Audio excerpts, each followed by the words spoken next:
한 주간의 정치 이슈 속 궁금증을 풀어보는 시간입니다. 정치와이. 오늘도 왜라는 질문 많이 해보겠습니다. 김준일 시사평론가, 최수영 정치평론가와 함께합니다. 어서 오십시오. 네, 안녕하세요. 네.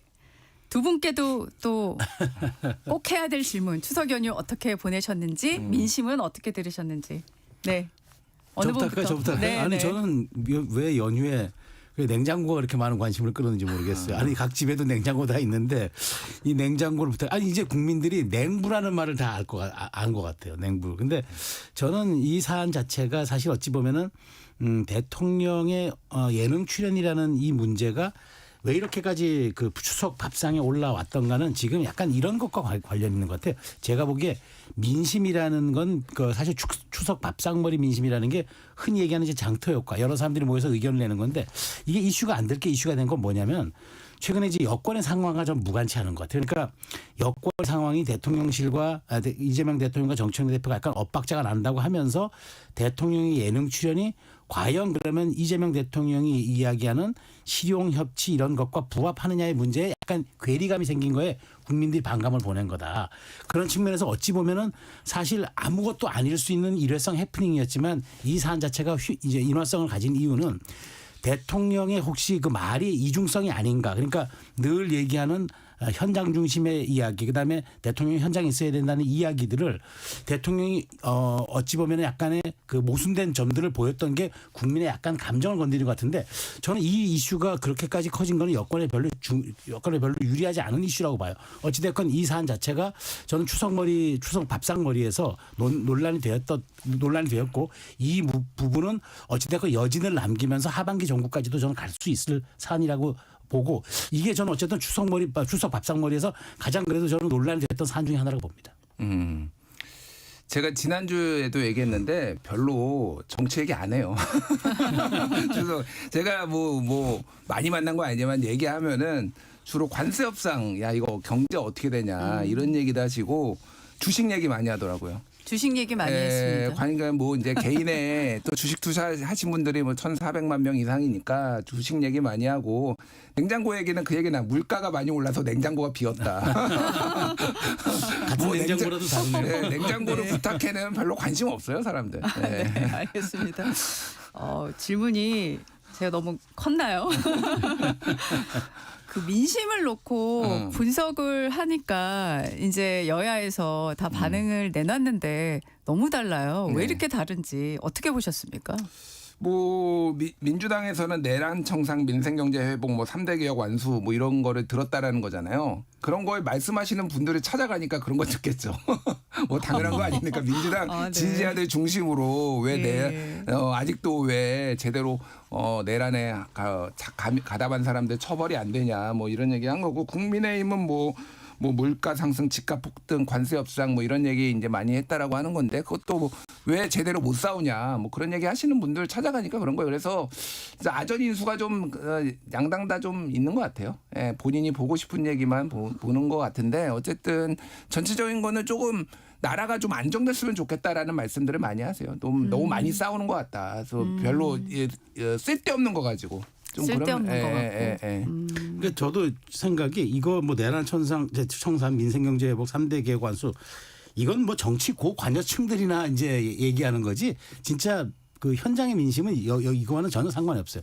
내란 이야기도 이제는 사실 현장에선 거의 좀 들어갔다고 저도 느껴요. 체감 지수가. 왜냐하면 내란 특검이든 이제 내란 특검을 포함해서 3대 특검이 지금 어쨌든 몰아치고 있는 상황에서 이제 약간 이 내란 특검이라는 내란이라는 단어 자체에도 좀 약간 국민들이 피로도를 느끼는 것 같아요. 이제 알 건 알고 다 우리도 알 만큼 알고 우리도 할 만큼 한 것도 다 눈에 보이는데 너무 이거를 정말 사고를 우려먹듯이 하는 것 아니냐라는 약간 그런 반발도 있는 것 같고요. 마찬가지로 저는 김준일 평론가 똑같은 생각인데 저는 정치 회복에 대한 물론 제가 이제 정치 평론하는 걸 업으로 삼다 보니까 그런지 모르겠지만 정치 회복에 대한 얘기들 많이 하시더라고요. 도대체 언제까지 이러려고 이러냐. 어디까지 갈 거냐.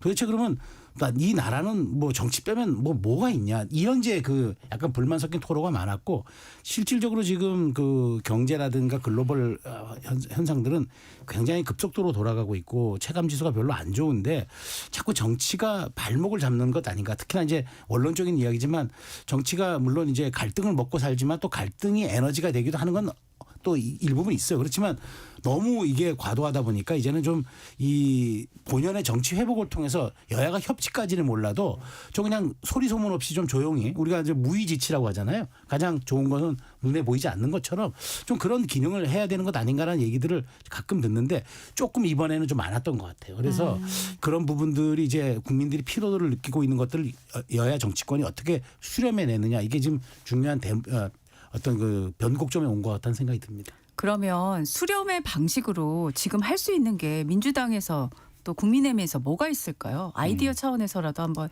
얘기를 한다면. 원래 비판은 쉬운데 해답을 내기는 굉장히 어려워요.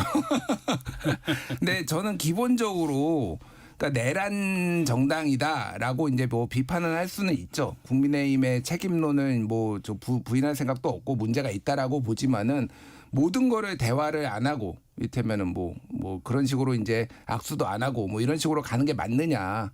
뭐 그러니까 내란 정당에서 뭐 위헌 정당 해산 심판이 갈지 어쩔지 모르겠으나 그거는 그 이후의 문제고 얘기를 할 거는 하고 좀 이렇게 좀 정치가 좀 해야 되지 않나 그 생각은 해요. 예. 그러면 지금 연휴 전에 한 번도 열리지 못한 민생 협의체라든가 네.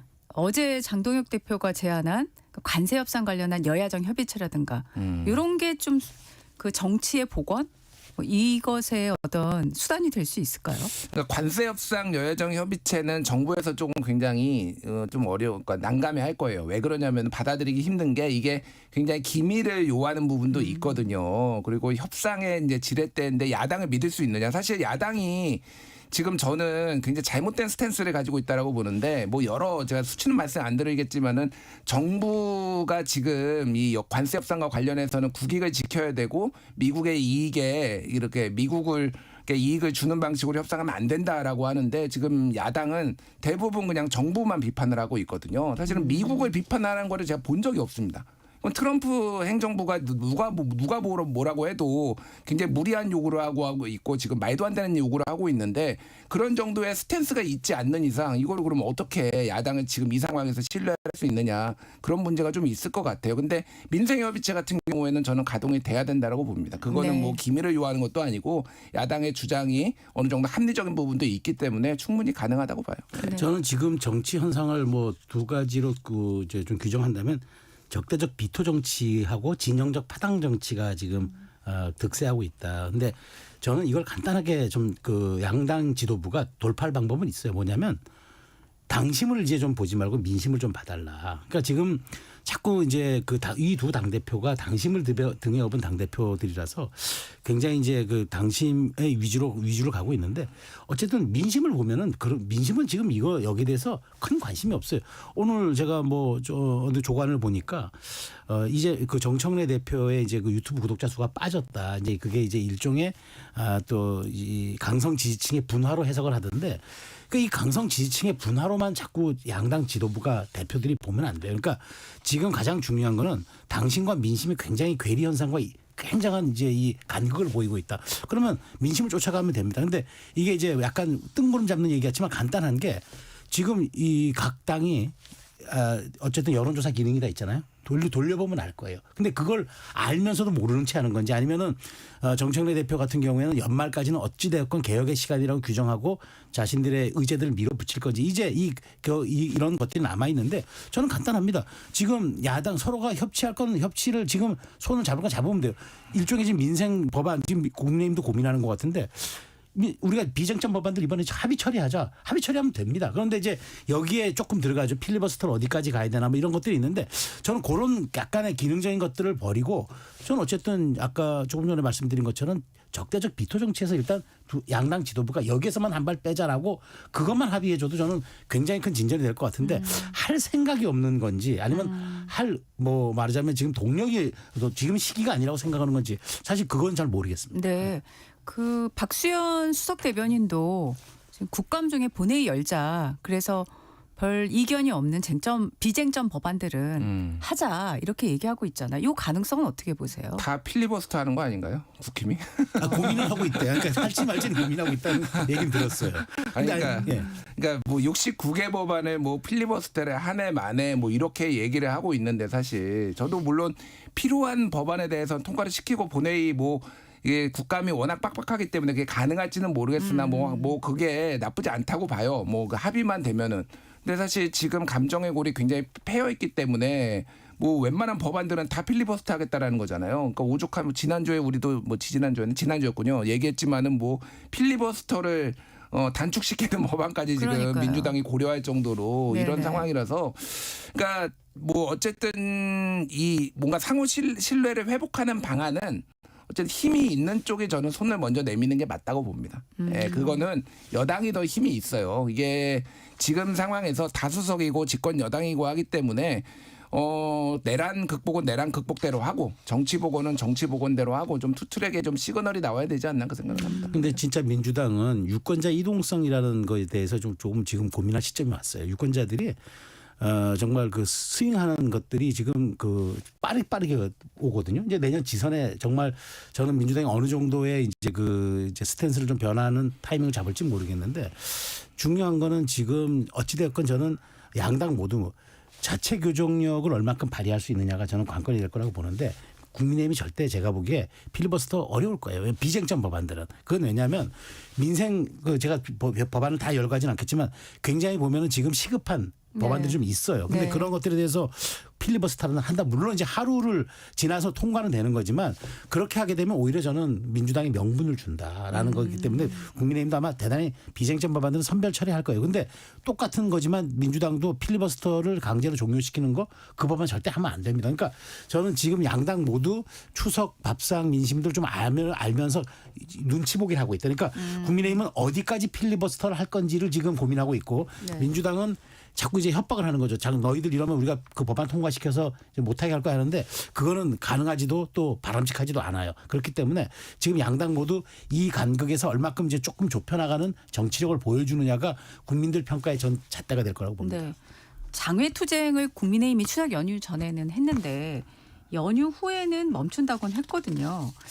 그러니까 국민의힘도 이런 얘기를 하는 걸 보면은 좀 정치 복원에 대한 뭔가 생각은 있는 거로 보여진다 이렇게 생각하는데. 저는 두 가지가 있다고 봐요. 첫 번째가 현실적으로 좀 힘들어요. 왜냐하면 저도 들어보니까 당협위원장들이 이번에 두 차례의 이제 장외 집회를 통해서 너무 에너지를 많이 소모를 한 것 같아요. 그래서 현실적으로 힘들고 네. 또 하려 그러면 지금 사실 국민들이 자발적으로 장외 집회 나올까요? 저는 좀 강한 지지층들이 아니면 많지 않을 거예요. 근데 결국 일종의 동원이 좀 필요한데 그렇게까지 하기에는 지금 현실적인 힘도 붙일 뿐더러 또 하나는 장동혁 대표가 좀 약간 실용주의자예요. 제가 보기에 이재명 대표 못지않은 실용주의자고 태세 전환도 빠른 정치인이에요. 그렇기 때문에 이걸 그대로 끌고 가는 건 자신에게 별로 유리하지도 않다는 생각을 할 거예요. 그래서 중도를 어떻게 그러면 잡을 것이냐가 이제 조만간 닥칠 이제 그 지방선거의 어떤 그 중요한 의제일 텐데 그렇다면 저는 오히려 장내 특히나 이제 원내에서 풀어가는 모습을 통해서 본인의 정치력도 좀 보여줄 것이다. 그런 측면에서 저는 장외 투쟁은 이제 아마 연말까지는 국민의힘이 아마 자제할 걸로 보고요. 현실적으로 그러면 앞으로 그 원내에서 어떤 모습으로 그러면 지지층도 조금 수렴하고 아니면 중도에도 소구할 수 있는 이런 스탠스를 잡을 것인가. 그게 아마 장동혁 대표 지도부의 가장 큰 고민이 아닌가 싶어요. 네. 예, 짧게. 그러니까 네. 최성 평론가님이 이제 뭐 장동혁 대표의 유연성도 뭐 말씀해 주셨는데 이제 그거를 이제 저는 표변이라고 보거든요. 표변. 분 단위로 이제 사람이 바뀌더라. 정치적 태도가 시간 단위도 아니고. 같은 거를 두고 얘기하는데 단어가 완전 다르네요. 네, 저는 그렇게 봐요. 그러니까 이 일관성이라고는 찾아볼 수 없다. 이게 그러니까 사람이 유연한 것도 어느 정도 지속 가능하고 예측 가능해야지 이게 유연하다라고 사람을 보는 건데, 근데 이제 집회는 못 해요. 왜냐면은 서울 집회가 폭망했거든요. 그러니까 대구에서는 이제 경찰 추산 19,000명 한 2만 명 왔는데 국민의힘에서 7만 명 왔다라고 얘기를 했고 서울 집회는 경찰 추산 1만 명 왔는데 15만 명 뻥튀기를 거의 뭐 몇 배를 더 했거든요. 그러니까 이미 이 동력이 없어요. 그러니까 국민의힘 의원들이나 당협위원장들도 막 난리가 났습니다. 이거 지금 언제까지 이렇게 할래? 그러니까 그냥 어쩔 수 없이 무슨 뭐 장외 집회를 우리가 접어줄 테니까 원내로 그게 아니라 더 이상 할 수가 없는 상황이다 보니까 다른 활로를 찾아야 되는 그런 상황입니다. 네. 국감 얘기로 넘어가 보겠습니다. 지금 이재명 정부 첫 국정감사가 13일 월요일부터 이제 시작이 됩니다. 제일 뭐 언론이 주목하는 거는 법사위잖아요. 예. 그런데 전현희 민주당 최고위원이 조희대 대법원장 불출석하는 경우에 동행명령장 발부 얘기까지 꺼냈습니다. 이거 어떻게 보셨어요? 실제 할지는 잘 모르겠습니다. 그러니까 뭐 우상호 정무수석이 KBS 여기 또 소현정 앵커랑 인터뷰도 하고 그랬는데, 그러니까 당이 이게 이런 결정을 한지를 왜 모르겠다, 대통령이 맨날 그 얘기를 했다라는 거 아니에요 지금. 그러니까 이것도 동행명령장 발부도 대통령이 이해를 할 것인가, 뭐 반대를 명시적으로 하거나 찬성을 하거나 그러진 않겠지만은 그런 게 나올 것 같아요 제가 보기에는. 그러니까 물론 이제 조희대 대법원장이 저는 굉장히 부적절한 행동들, 그리고 사법부의 신뢰를 훼손하고 그 이후에 지금 있는 과정들도 좀 적절하지 않은 부분이 있다라고 생각을 하는데, 이거는 진짜 일종의 밸런스 게임 같은 거거든요. 이거 과도하면은 오히려 이제 좀 이쪽에 좀 불리하게 되는 약간 그런 거라서, 이제 뭐 이제 그 법사위원들 상당수가 또 내년 지방선거에 출마하실 예정이신 뭐 하마평이 오르시는 분들이라서 좀 이름을 알려야 되는 건 있는데, 실제로 그렇게 막 갈 것인가에 대해서는 저는 조금 뭐 의문입니다. 예. 저는 약간 요게 좀 일종의 레버리지 전략 같은, 그러니까 동행 명령장은 굉장히 높은 단위의 모욕주기 수법이거든요. 근데 그 낮은 단위가 뭐냐면 증인 채택이에요. 그러니까 증인 채택도 이제까지 우리 헌정사 그 대법원장을 향해서 그러니까 요구하고 시도는 많았지만 김명수 대법원장도 증인 채택 요구가 그때 국민의힘이 했었어요. 그런데 네. 다 이제 안 한 거죠. 왜냐하면 그게 엄포용이었기 때문에. 그러면서 이제 사법부를 압박하는 효과만 거두는 거지 실질적으로 그렇게 할 가능성은 없다고 생각하기 때문에 일종의 엄포용이었는데, 이제는 일반인을 상대로 하는 이제 동행 명령까지 하겠다는 거잖아요. 대법원장을 상대로. 근데 그거는 이제 증인 채택이라든가 당신이 모두 발언이나 관례적으로 인사말만 하는 것 하지, 그것만 하고 빠지지 말아라, 계속 있어라, 질의에 답변하라, 이걸 지금 요구하기 위해서 이제 동행명령까지 이제 세게 얘기를 함으로써 좀 압박하는 그런 효과를 거두겠다는 건데, 근데 세상사 작용이 있으면 반작용이 있는 법입니다. 이거 저는 굉장한 저는 이제 그 패착이 될 걸로 봐요. 물론 이게 이제 강성 지지층 중심으로 시원하다고 할지는 모르겠고, 그다음에 대법원한테 어떻게 반응할지는 아직 예측은 모르겠습니다만은, 이게 이런 식으로 가게 되면은 민주당의 법사위는 사실상 모든 걸 빨아버리는 블랙홀이 돼버립니다. 그러면 정말 이게 이재명 대통령도 원할까요? 앞으로 지금 줄줄이 국정 이슈가 남아있는데 법사위가 계속 끝까지 블랙홀처럼 모든 이슈를 빨아들이는 역할, 그렇게 좋아할까요? 저는 우리 흔히 얘기하는 말로 닥치고 공격이라고 축구에서 얘기하잖아요. 닭공. 닭공은 축구는 재미있게 할 수 있을지 모르겠지만 정치는 매우 저열하게 만듭니다. 이건 닭공이에요. 그렇기 때문에 어느 정도 당 지도부가 이런 부분에 대해서는 약간 속도 조절을 하는 그런 정치력을 보여줌으로써 차라리 이렇게 동행명령장 얘기까지 나왔는데 지도부가 슬쩍 이제 그건 좀 과했다라고 얘기를 함으로써 조금 유연성 있는 모습을 보여주는 게 저는 민주당 지도부가 지금 그나마 민심을 수렴할 수 있는 유일한 길이라고 봅니다. 그 속도 조절이 어떻게 나올 거냐, 이런 궁금증이 생길 수밖에 없는 지금 시기라는 생각이 드는데요. 예를 들면 지금 김현지 부속실장의 출석 여부를 놓고도 이 한 차례 또 인사로 이동하면서 서로 이제 붙었었고, 지금 이제 1부속실장으로 발령이 내서 근무를 하고 있는데, 여기에 대해서 우상호 수석도 국회에서 합의하면 100% 나간다는 쪽으로 말을 했는데, 그것이 약간 속도 조절의 느낌도 저는 있었다는 생각이 들었어요. 그래서 김현지 부속실장이 출석 여부를 놓고 좀 민주당 쪽에서 좀 이렇게 손짓? 화해의 손짓? 예. 뭐 대화의 손짓?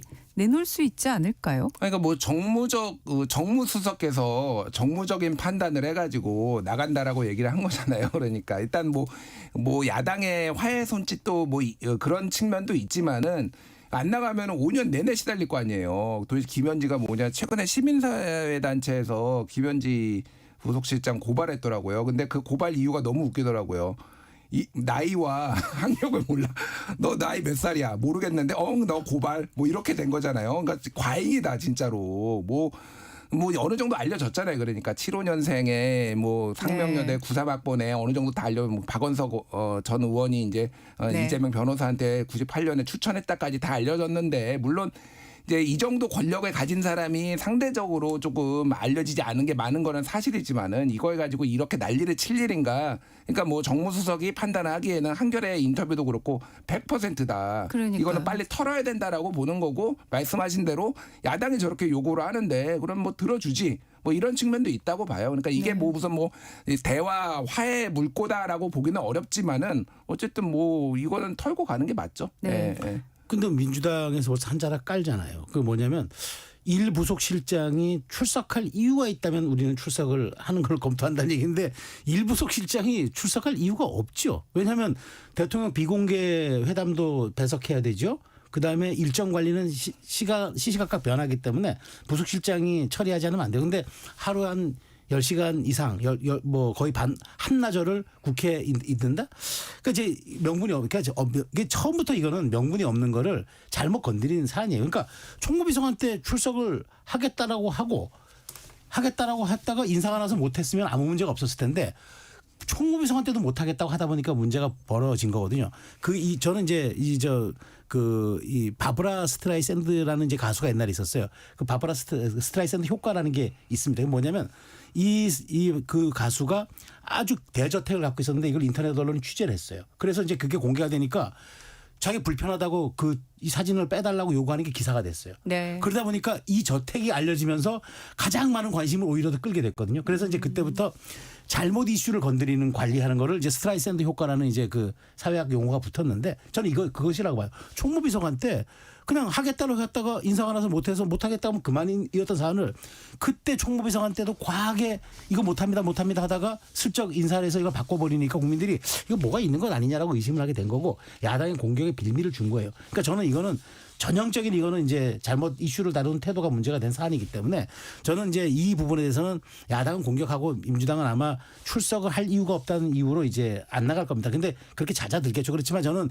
이 사례가 이재명 정부의 폐쇄성과 이재명 정부의 또 하나의 그 권위성을 보여주는 아주 나쁜 사례가 될 것 같아가지고 이거는 정말 처음부터 이슈를 잘못 다룬 태도에서 문제가 비롯된 겁니다. 아니, 그러니까 뭐 이제 비판을 하실 수 있고 저도 이제 나와야 된다라고 보는 사람인데 이게 처음부터 이제 무조건 못 나온다라는 게 아니라 그때 운영위에서 나온 거는 정부조직법을 통과를 시켜주면 우리가 나오는 것도 검토해보겠다라고 일종의 협상 카드로 썼어요. 그러니까 무슨 성역처럼 이렇게 민주당이 한 건 아니고 저는 약간 최근에 이제 당정 갈등이 있잖아요. 네. 이거의 키는 민주당이 쥐고 있어요, 사실은. 그러니까 지금 우상호 정무수석이나 뭐 여러 이제 대통령실 관계자들은 나간다라고 이미 얘기를 해놓은 상황인데 당에서 저는 이거는 일종의 시나리오인데 당에서 채택 안 할 수도 있겠다. 그러니까 이렇게 되면은요 우상호 정무수석이 사실은 타격을 많이 입는 거예요. 왜냐하면 여러 차례 이건 100%다. 물론 당이 합의해 주는 거를 전제로 하는 건데 당에서는 안 해줘 버릴 수도 있거든요. 그럼 약간 이 묘하게 될 수도 있겠다 이게 모양이 네. 그런 생각이 들. 이게 그러니까 예를 들면은 김현진 나가면 안 돼라고 해서 대통령실이 지금 뭐 정청래 대표나 당 지도부한테 그렇게 못하게 막아 이런 상황이 아니에요. 근데 당에서 자체적으로 그렇게 판단해 버리면 이거 어떻게 할 것인가 이거 좀 그냥 곤란해질 수도 있겠다 그 생각이 네. 드네요. 네. 사실 국감의 정책보다 이런 얘기들이 자꾸 나오는 이유 중에 하나는 사실 최근에 그 당정 관계에 대한 궁금증, 이른바 뭐 온도차, 뭐 엇박자라고 얘기되는 이런 것들에 대한 사람들의 궁금증이 갈수록 좀 커지는 것 같다 이런 생각이 들어요. 예를 들면 뭐 예를 들는 게 아니고 이진숙 전 방통위원장 체포권을 넣고도 이제 민주당에서 뭐 박범계 의원이라든가 또 박지원 의원도 그렇고 또 저희 어제 전화 연결한 박균택 의원도 그렇고 요거는 좀 경찰이 과잉한 것 같습니다. 이런 말들을 하고 있거든요. 이런 거를 이제 저는 이제 연속적으로 읽거나 들었을 때 당내에서 왜 이런 반응들이 이제 나올까? 이것도 그냥 개인의 생각을 얘기한 것이 아니라 나름의 어떤 판단과 또 그 다음에 행보를 염두에 둔 거 아닌가 이런 생각이 들던데요. 어떻게 보셨습니까? 근데 이제 경찰이 이 뭐 이를테면은 청와대가 대통령실의 지시를 받아가지고 이진숙 위원장을 긴급 체포한 것인가? 뭐 저는 그렇게 보지는 않거든요. 그러니까 경찰은 경찰 나름대로 뭐 과잉 충성이 됐든 아니면은 공권력 6번 이제 출석 요구를 했는데 그걸 거부한 것에 대해서 물론 이진숙 위원장은 여러 가지 국회 출석에 사유가 있다고 얘기는 하지만은 그 8월부터 나오라고 했는데 그때 잘 초반에 안 나온 거는 사실 설명이 잘 안 돼요, 솔직히. 그러니까 뭐 여러 가지 이유로 뭐 이제 했겠죠.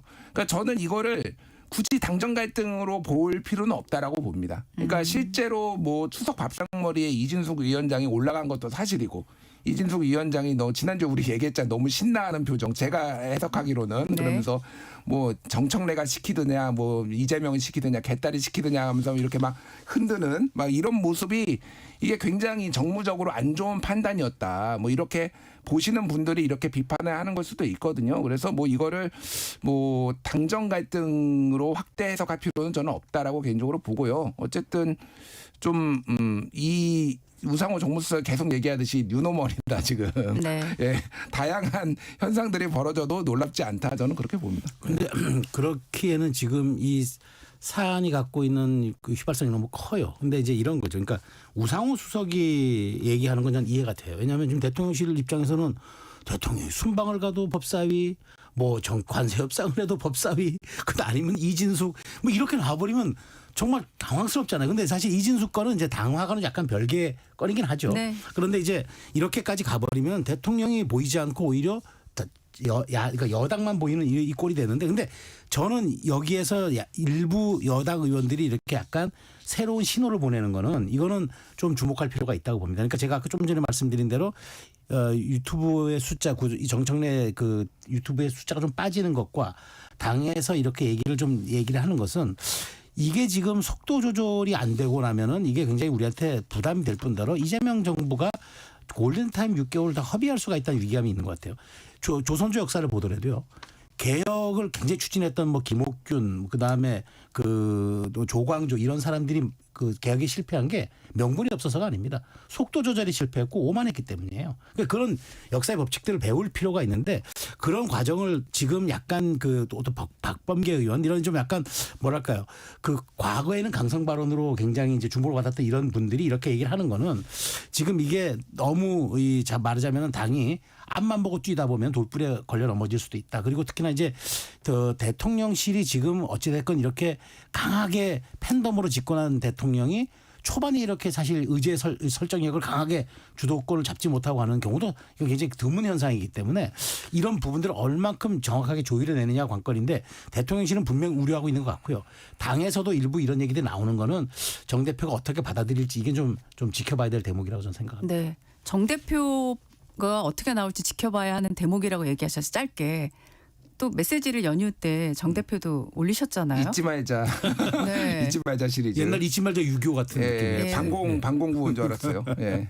예. 그 연휴 끝나고 나서 국감이 시작할 때 그래서 정 대표의 스텝이 행보가 어떻게 될 거로 생각하세요? 그러니까 저는 우상호는 우상호의 길에 가는 것이고 정청래는 정청래의 길에 갈 거라고 생각합니다. 그렇게 쉽게 굴하시는 분이 아니에요. 정청래 대표는. 짧게 한 문장으로. 저는 네. 그러기에는 이제 부담이 좀 생겼어요. 그래서 정청래 대표가 모르겠어요. 저도 동의는 하는데 저는 당위적으로 그렇게 가서는 안 된다라고 말씀드립니다. 당위적으로 그렇게 해서는 안 된다. 네, 잠시 후 좀 더 이야기 나눠보겠습니다. 전격 시사 듣고 계신 지금 시각은 8시 28분입니다.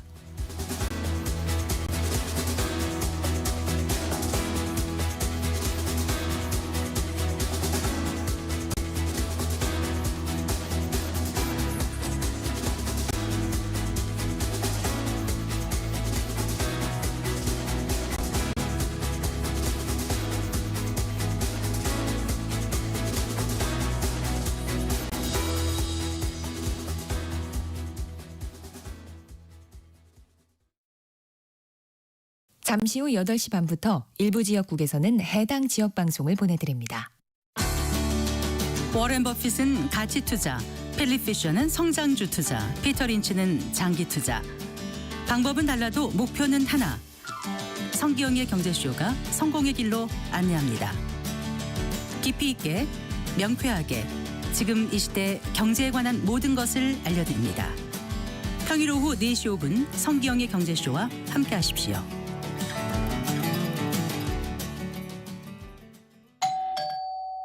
편지 왔습니다. 퇴근길 지친 당신에게 힘이 되는 뉴스를 전해드립니다. 매일 저녁 5시 5분 당신과 함께 읽는 세상 이야기 KBS 1라디오 뉴스레터 K. 지금 시각은 8시 30분입니다. KBS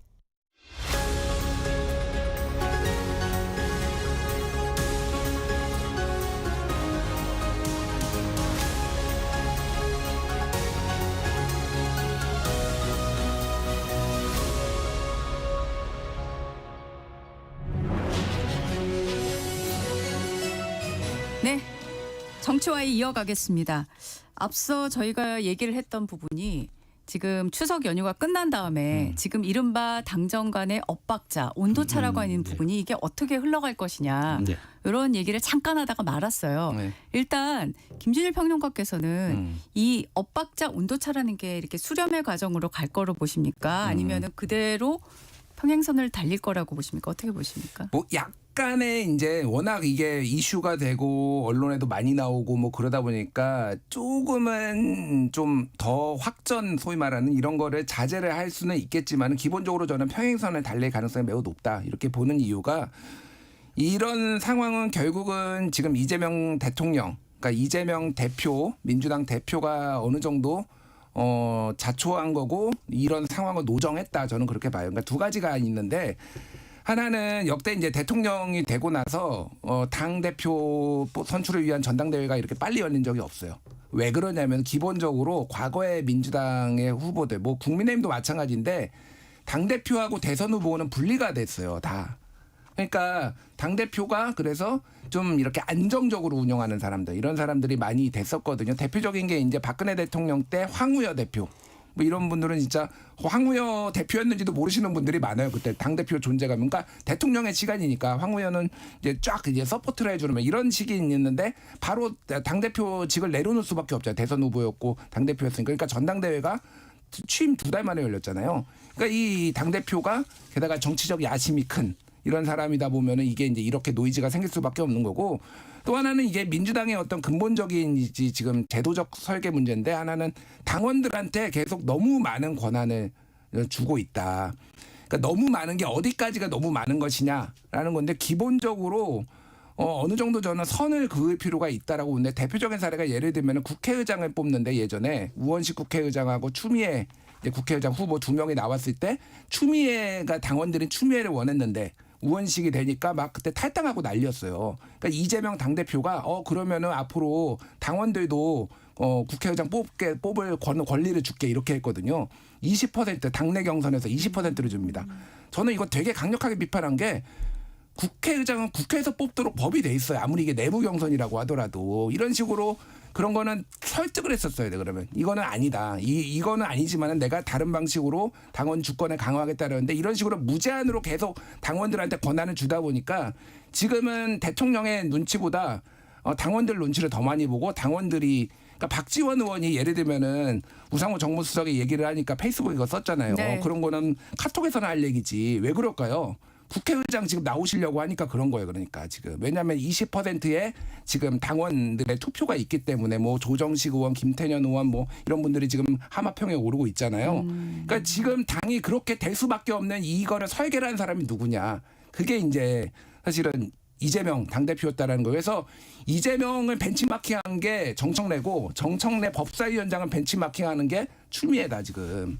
이렇게 지금 이런 구도가 지금 갈 수밖에 없는 거예요. 어떻게 생각하십니까? 저도 적극 동의합니다. 그러니까 이게 당원 주권주의가 낳은 이게 굉장한 이제 부산물이에요. 그러니까 이게 아주 나쁜 형태의 부산물인 거죠. 그러니까 지금 이재명 대통령 입장에서는 국민만 보고 가도 부족한 이 시간에 당원 주권주의에 지금 매몰된 당 지도부가 사사건건 지금 발목을 잡는 형국이 되는 거죠. 잡으려고 잡는 게 아니라 잡는 형국이 돼버린 거예요. 그러니까 이 부분은 지금 우상호 정무수석 입장에서는 참 더 세게 얘기하고 싶지만 단톡방에서는 할 얘기라고 하고 있지만 이렇게 더 세게 얘기하고 싶어도 지금 이런 것들 때문에 더 세게 얘기를 못 하는 건데 저는 이제쯤은 좀 이 부분에 대해서는 다들 지금 보면은 지금 말씀하신 대로 내년 뭐 이제 말하자면 당의 다선 의원들은 내년 국회의장 내부 경선에 눈이 가 있고 다른 사람들은 이제 내년 지방선거를 앞두고 본인들이 정치적 야심 있는 사람들은 그쪽에 이제 관심이 가 있다 보니까 정말 연불에는 관심이 없고 제밥에만 관심이 있는 거죠. 그러니까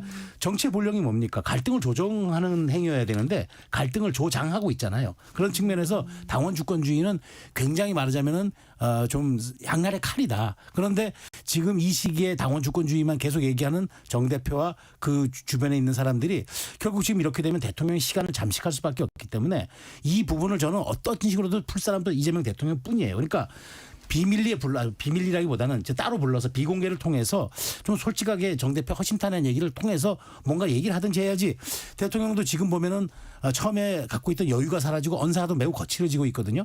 이런 것들이 지금 약간의 지금 분위기를 반영하고 있다고 좀 보는데 이거 언사가 거칠어지고 행동이 투박해지면 안 되죠. 이건 정치로 풀어야 되니까 저는 차라리 두 사람이 좀 비공개라도 만나서 이 문제를 좀 푸는 형식으로 갔으면 하는 게 저는 사실 개인적인 바람이에요. 왜냐하면 정치를 회복해야 되니까. 그러면은 일단 최 평론가님도 일단은 당과 정이 평행선을 갈 거다라고 생각을 하고 계신 그렇죠. 거죠? 저도 이제 저는 근데 네. 당위적으로 그렇게 해서 안 된다고 얘기하지만 네네. 현실적으로는 그렇게 갈 가능성이 크다고 봅니다. 근데 왜냐면 짧게 말씀드리면은 네. 그러니까 저는 우상호 정무수석이 말씀하신 거에 좀 동의하는 편이에요. 그러니까 적응해야 된다. 뉴노멀이다. 이거를 당정관 무조건 엇박자로 보는 게 아니라 당은 어쨌든 어느 정도는 그 열성 지지층들의 어떤 수요, 어떤 요구를 반영을 좀 더 많이 해줘야 되는 그 역할이 있는 거고 정부는 어쨌든 뭐 모두의 대통령이니까 그리고 대통령을 지지하시는 분들이 보수층도 많으니까 그쪽을 좀 해야 되는 거고 그래서 우상호 정무수석이 했던 거는 일종의 방화벽을 쳤다고 저는 생각을 해요. 그러니까 옛날처럼 당정의 집 윤석열 대통령 때처럼 그렇게 일사무단하게 움직이지 않는 거를 국민 여러분 좀 이해 좀 해달라. 언론도 이해 좀 해달라. 어느 정도 이 엇박자라고 불리우는 이런 거는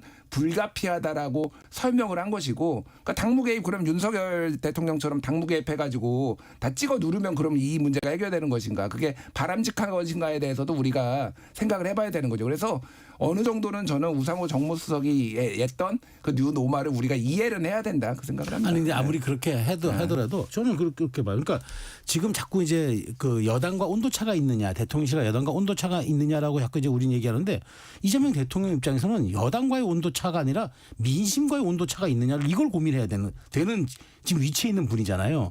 그렇기 때문에 고민이 있는 거예요. 지금도 저는 우상호 수석도 자꾸 당심 얘기하는데 당심과 뭐 엇박자 이게 중요한 게 아니라 대통령은 국정 운영에 대해서 무한 책임을 지는 위치에 있는데 자꾸 왜 당심 하느냐. 당원 주권주의가 나온 이거는 굉장히 좀 말하자면 약간 기형적 모습이기 때문에 저는 이제는 자꾸 그래서 민심으로 돌아가 줘야 한다. 그러니까 이재명 대통령도 보면 약간 왔다 갔다 하는 것 같아요. 그런 부분에서는 당심과 민심 사이를. 근데 저는 이거는 오로지 저는 대통령실은 민심만 보고 가야죠. 그런데 이제 이런 질문이 좀 떠오르는데요. 평행선을 가는 거는 뉴노멀로 적응을 한다고 하더라도 이게 평행선이 아니라 점점 더 벌어져요. 예. 예. 근데 중요한 정치 일정이 앞두고 있잖아요. 네. 지방선거. 네. 그래서 대부분 추석 연휴 때 연휴가 길다 보니까 처음에는 가볍게 시작하다가 마지막에는 조금 더 얘기가 나간 게 뭐냐면 내년 지방선거에서 주요 광역자치단체장에 누가 후보가 될 거냐. 특히 이제 여당에서. 이름들이 막 올라오더라고요. 그 과정에서 어떤 질문들이 나왔냐면 그 당내 경선도 엄청 치열하겠지만 그때 이제 대통령실이 생각하는 적절하다고 생각하는 후보와 당에서 생각하는 후보가 달라질 수도 있는 거 아니야? 그럼 그렇게 되면 또 어떻게 되는 거야?